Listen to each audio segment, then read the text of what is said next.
Brain test, mga palalabs. Ito.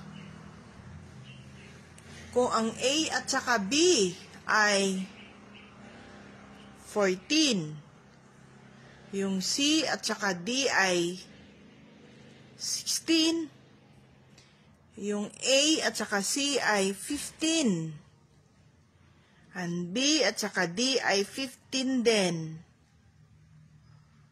Ano naman ang A, B, C, D?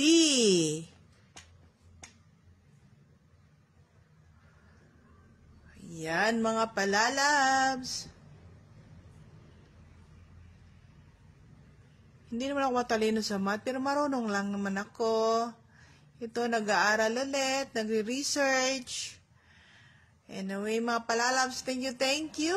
Love, love, love. God bless.